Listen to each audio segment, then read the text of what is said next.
मैं विक्रम आपके अपने चैनल ब्राइट फ्यूचर क्लासेज में आपका हार्दिक स्वागत करता हूं। आज अपन पढ़ेंगे कक्षा 10 का मैथ का एक और इम्पोर्टेंट क्वेश्चन। और हर बार ये आरबीएसई बोर्ड में सबसे यानी आरबीएसई बोर्ड का ये कक्षा 10 के लिए फेमस क्वेश्चन है, हर बार पूछा जाता है। और इस क्वेश्चन को आप आसानी से हल भी कर सकते हो, एकदम आसान क्वेश्चन है। हमें दिया गया है कि सिद्ध कीजिए कि अंडर रूट 2 एक अप्रिमेय संख्या है। हम सभी जानते हैं कि आपकी रूट की जो अभाज्य संख्या होती है वो रूट के अंदर आ जाती है, जिसे अपन क्या बोलते हैं, अप्रिमेय संख्या ही अपन बोलते हैं। ओके, और उसके बाद में अगर मैं इसको सिद्ध करूंगा तो अपन कौन सी विधि यहाँ पे यूज करेंगे? अपन एक विधि है भी, इसे बोलते हैं कॉन्ट्राडिक्शन मेथड। कौन सी बोलते हैं? कॉन्ट्राडिक्शन मेथड, कॉन्ट्राडिक्शन विधि, कॉन्ट्राडिक्शन मेथड का यूज करेंगे यहाँ पे। कॉन्ट्राडिक्शन मेथड यानी इसे बोलते हैं, पर हिंदी बोलते हैं विरोधाभास विधि। कौन सी विधि बोलते हैं? विरोधाभास विधि। अपन विरोधाभास विधि का यूज करके और इसको क्या कर देंगे, अपन प्रूव कर देंगे कि आपकी अंडर रूट 2 क्या है, यहाँ पे एक अप्रिमेय संख्या है। तो सर विरोधाभास विधि में हमें क्या करना पड़ेगा? हमें इसका उल्टा मानना पड़ेगा। हमें ये क्या दी गई है, आपकी अप्रिमेय संख्या दी गई है, हमें इसको मानना पड़ेगा प्रिमेय संख्या। तो सबसे पहले मैं यहाँ पे लिख देता हूँ लेट, या फिर आप लिख सकते हो माना, लेट अंडर रूट 2 एक अंडर रूट 2 आपकी क्या है, एक प्रिमेय संख्या। अंडर रूट 2 एक प्रिमेय संख्या है। अंडर रूट 2 को अपन ये क्या दिया गया था, अप्रिमेय दिया था, अपन क्या मानेंगे इसको, प्रिमेय संख्या है। और प्रिमेय संख्या अंडर रूट 2 एक प्रिमेय संख्या है। अगर ये प्रिमेय संख्या है तो अपन इसको किस में लिख सकते हैं? a बटा b के रूप में लिख सकते हैं। यदि कोई प्रिमेय संख्या, यहाँ पे मैं थोड़ा आपको समझा देता हूँ कि प्रिमेय संख्या किसे कहते हैं।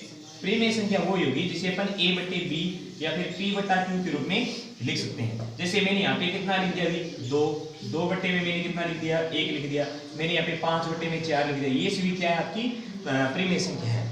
क्या है? प्रिमेय संख्या। जैसे यहाँ पे p आपका a का मान कितना हो गया, 5, और b का मान कितना हो गया, 4। तो ये प्रिमेय संख्या। और याद रखना, प्रिमेय संख्या एकदम सिंपलेस्ट फॉर्म होती है और किसी दूसरी संख्या से वो करती है। आप देखो 5 और 4 और किसी संख्या से नहीं करते।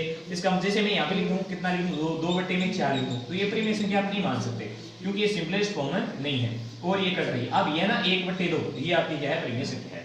तो इतना मैंने आपको थोड़ा ब्रीफ में आपको बता दिया। अब देखो इससे आगे अपन क्या लिखेंगे, अंडर रूट 2 एक प्रिमेय संख्या है। और यदि ये प्रिमेय संख्या है तो इसको अपन किस के रूप में लिख सकते हैं, a बटा b या फिर b बटे q के रूप में लिख सकते हैं। चलो मैं यहाँ पे लिख देता हूँ, अंडर रूट 2 क्या एक प्रिमेय संख्या थी, तो अगर इसको अपन प्रिमेय संख्या तो अपन p बटे q के रूप में इसको लिख सकते हैं। और यहाँ पे इस p और q के बारे में आपको बता देना है, जहां p व q आप बोल सकते हो पूर्णांक संख्या है या फिर आप बोल सकते हो सह अभाज्य संख्या है, को प्राइम नंबर है। सह अभाज्य संख्याएं है। और आपको याद रखना है, और तथा q does not equal to 0। और q का मान प्रिमेय संख्या में कभी भी q का मान 0 नहीं हो सकता। जैसे 1 बटा 2 लिखा, तो इस नीचे वाले का हमेशा कभी भी मान 0 नहीं हो सकता, इसका कभी भी मान 0 नहीं हो सकता। तो याद रखना q does not equal to 0। अब सर अपन क्या करेंगे, इस रूट को हटाने के लिए, रूट को क्यों हटाएं सर? रूट को इसलिए हटाया जाता है क्योंकि थोड़ा भाग करना आसान हो जाए, इसलिए अपन रूट को हटा देंगे। रूट को कैसे हटाएंगे? दोनों तरफ क्या करते हैं, वर्ग, स्क्वेयरिंग बोथ साइड। दोनों तरफ वर्ग करने पर मैं लिख रहा हूं स्क्वेयरिंग बोथ साइड, दोनों तरफ वर्ग करने पर। स्क्वेयरिंग बोथ साइड से दोनों तरफ वर्ग करेंगे तो रूट 2 का इधर वर्ग कर देंगे, यानी बराबर से दोनों तरफ कोई भी गुणा भाग की संख्या लगा दे, दोनों साइड में करेंगे। इधर इसका वर्ग करेंगे p का स्क्वायर, इधर करेंगे q का स्क्वायर। अब देखो इस स्क्वायर से ये रूट कैंसिल हो जाएगा, इधर बचा 2 बराबर क्या बचा, p का स्क्वायर बटे में क्या आया, q का स्क्वायर। और इसके नीचे 1 मानकर इसको क्या कर दो, क्रॉस गुणा कर दो या फिर कैंची गुणा कर दो, क्रॉस मल्टीप्लाई कर दो। 2 को q स्क्वायर के साथ गुणा करेंगे, कितना आ गया, 2q का स्क्वायर बराबर इधर आ गया आपका p का स्क्वायर। अब ये 2 इधर गुणा में q स्क्वायर की इधर जाएगा, किसमें जाएगा, भाग में जाएगा। तो मैं यहाँ पे लिख सकता हूँ आपका q का स्क्वायर इज इक्वल टू कितना, p का स्क्वायर बटे में कितना हो गया आपका 2 हो गया। अब देखो यहां से हमें पता चल रहा है कि यहाँ पे आपका जो p का स्क्वायर है ना, वो 2 से p स्क्वायर बटे 2 का मतलब ये हुआ कि आपका यहाँ पे p है ना, अब p स्क्वायर 2 से विभाज्य है। तो मैं लिख सकता हूँ यहाँ p स्क्वायर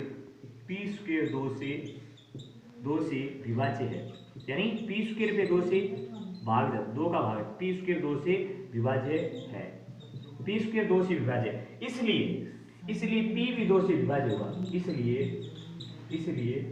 p भी 2 से विभाज्य होगा, p भी 2 से विभाज्य होगा। अब सर इसका मतलब हमें समझ में नहीं आया, थोड़ा बता देता हूँ। यदि मैं यहाँ पे लिखूं कि 6 का स्क्वायर आपका 3 से विभाज्य है, 6 का स्क्वायर मान लेते हैं कितना है 36 आता है, वो 3 से 6 के स्क्वायर पे 36 पे 3 का मान कितना आ जाएगा 12 आ जाएगा। तो आपका ये 6 है ना, ये 6 भी किससे विभाजित होगा, आपका 3 से विभाजित होगा, कितना आ जाएगा 2 आ जाएगा। इसका मतलब यहाँ पे आपका जो 6 का स्क्वायर 3 से विभाजित, तो क्या होगा आपका 6 भी क्या होगा 3 से विभाजित होगा, ये बात आप समझ लेना, ये एक परिमेय भी है। इसी प्रकार p का स्क्वायर ये 2 से विभाज्य है, तो आपका p भी 2 से विभाज्य होगा। और अगर मैं यहाँ पे नीचे लिख देता हूँ, यदि मैं इस p पे मैं 2 से विभाजित, इसका मतलब p पे 2 का जैसे भाग दूंगा, तो यहाँ पे कोई भी संख्या आ सकती है, जैसे यहाँ पे q भी आ सकता है, या फिर कोई मान लेते हैं तीसरी संख्या मान लेता हूँ मैं c। चलो p पे मैंने 2 का भाग दिया, ये बोला p स्क्वायर 2 से विभाजित, तो p भी 2 से विभाज्य, मतलब p पर भी 2 का भाग दिया तो कोई ना कोई संख्या आएगी, ये पता है अभी। तो p बट्टे में कितना करते हैं 2 और बराबर क्या है कोई संख्या आ गई c। अब इसके नीचे अपन क्या मान सकते हैं, एक मान सकते हैं, दोनों क्या कर सकते हैं क्रॉस मल्टीप्लाई कर देंगे। क्रॉस मल्टीप्लाई करने के बाद क्या आ जाएगा, p बराबर कितना आ जाएगा 2c आ जाएगा। अब देखो इसको अपन मान सकते हैं समीकरण नंबर 1। अब यहाँ पे p बराबर कितना आ गया 2c, p बराबर कितना आ गया 2c, ये समीकरण नंबर 1 में अपन पुट कर सकते हैं, हमें पता चल जाएगा।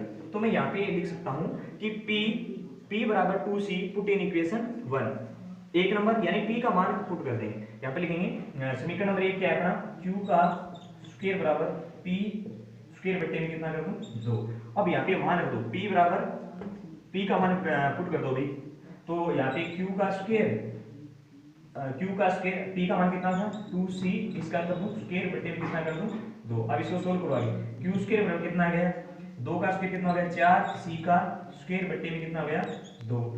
अब 2 1 का 2, 2 2 4, यहाँ पे कितना आ गया q स्क्वायर बराबर कितना आ गया 2c का स्क्वायर आ गया।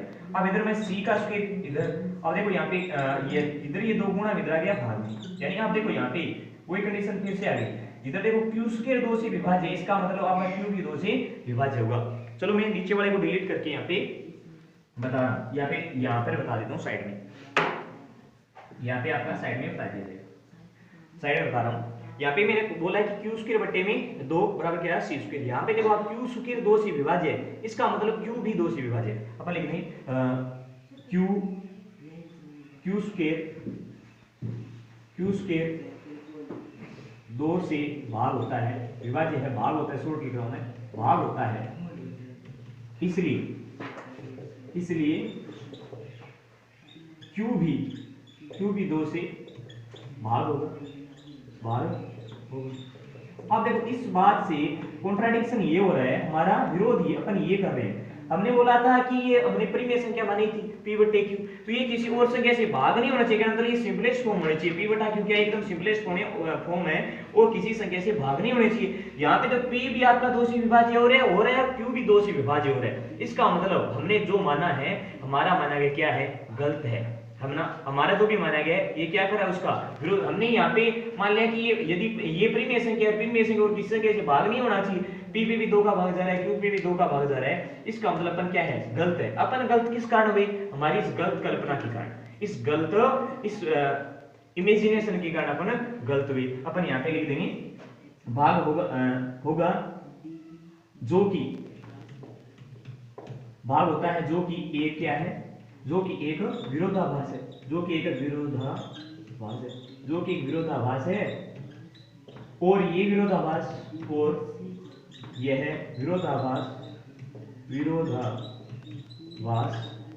हमारी गलत कल्पना के कारण हुआ है। इसे लिख देना, अतः √2 एक क्या है, एक अपरिमेय संख्या है।